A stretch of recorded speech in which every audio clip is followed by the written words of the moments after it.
before that all happened. So a few years ago, Disney brought in the Weber Shandwick Issues team when it was the epicenter of a measles outbreak that stemmed from its Disneyland park. So there were over 50 cases reported in several states, and they all tied back to the Disney park, which, as we know, transmissible diseases, 50 cases in several different states will spread quickly.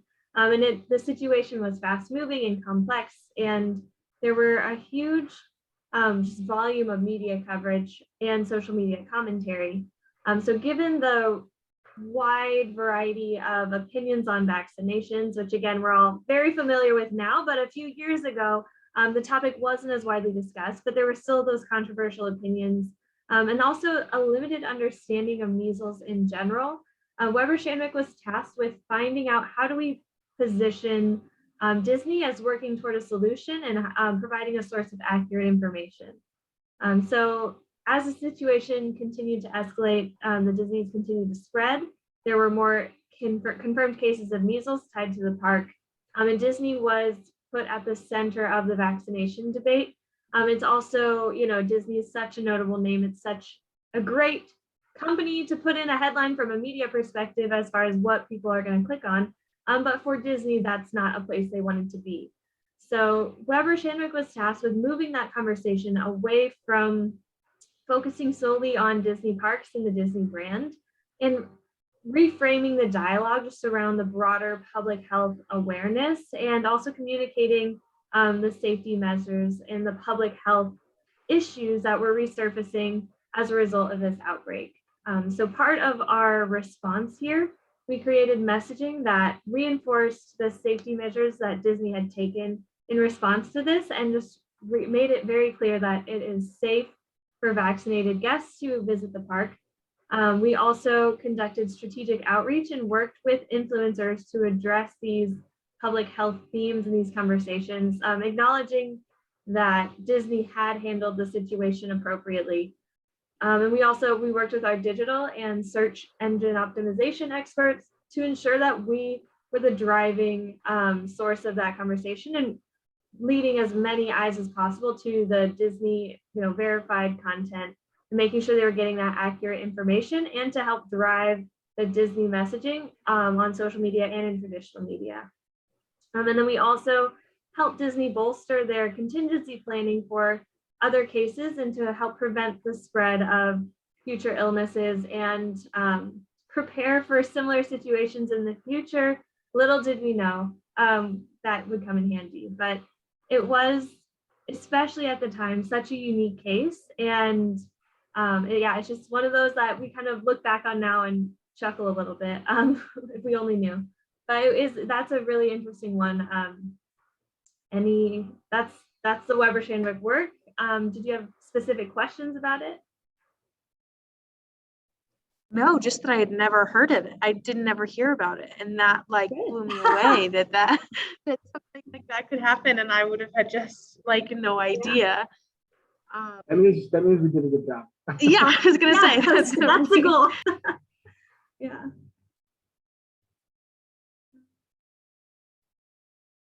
Oh, we have a question in the chat here.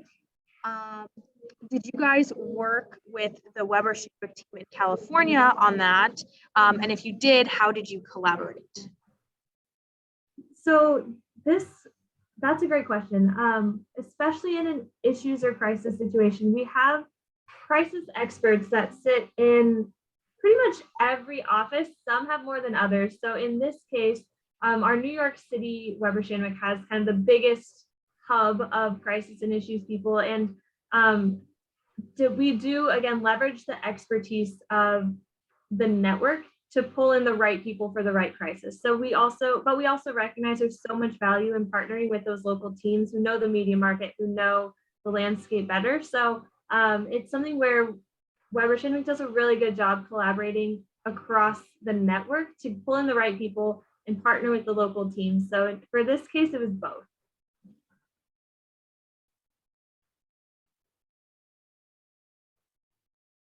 So what does that look like for you guys when you're partnering with another team?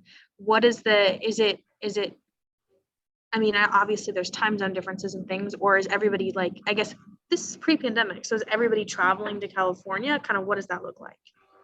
Yeah, again, it's I know this is well, you often hear on crisis and issues, but it really depends on the issue. But in this case, and especially pre-pandemic, and also depending on like client budgets, it would be normal to have a few crisis and issues people fly out to California to be on hand for the situation and to have, depending on the need and the volume of coverage, we call it like a war room where people would gather in one room and just in real time be problem solving and working together on that. And then virtually we do the same thing. That's more common nowadays to just have work across those time zones on the Teams chats or Teams calls, shared documents and stuff like that. Yeah, I think, you guys can only imagine sometimes where the timeline from sharing things with clients to getting approval or going through reviews or having calls can be pretty lengthy. So, that war room that she's referencing, being able to be on the same phone call next to the client or run over with something that you just printed for a quick review or a quick edit session is so valuable when we're in kind of the middle of a crisis or something where we need, to do it within 24 to 36 hours versus 3 weeks because we have an extended timeline and it's not as, perfect.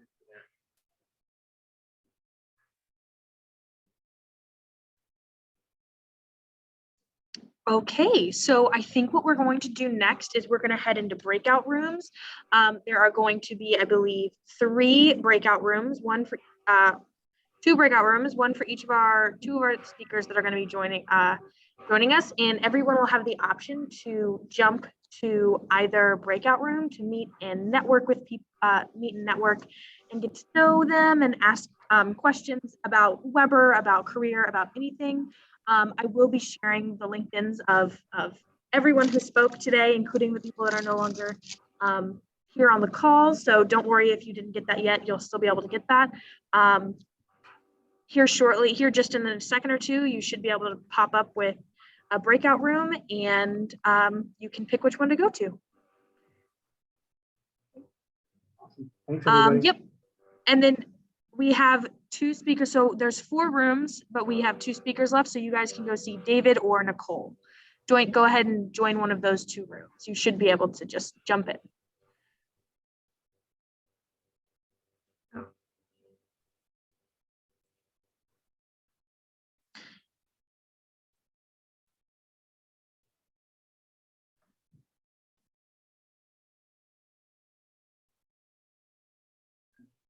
I don't know if you guys can see in the chat, but I sent everyone's LinkedIns for everyone to be able to connect. We highly, highly, highly recommend reaching out to people on LinkedIn. Send a personalized note when you connect with them. Tell them, you saw them speak today. It's a great way to start building connections. Can you guys see that in the chat, or I'm going to resend it? You should be able to see it now, hopefully. Great, fabulous. Okay.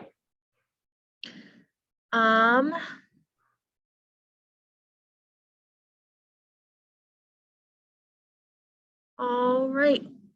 I think we are all back in here. Thank you so much to all of our speakers from Weber coming to talk to us today. We really, really appreciate it. I always love, this is like not gonna lie, like the second or third Weber informational thing I've been to in the past 2 years. And it's always so cool to hear you guys' case studies. You guys just do the coolest stuff. So we really appreciate you guys being here today. For all of the attendees, the next session starts at 3 p.m. So go ahead and hop on over to that. Don't forget to add everybody on LinkedIn. And thank you again, guys. Yeah, thanks everybody. Thank you so much. Thank you. All right. Bye, thank you.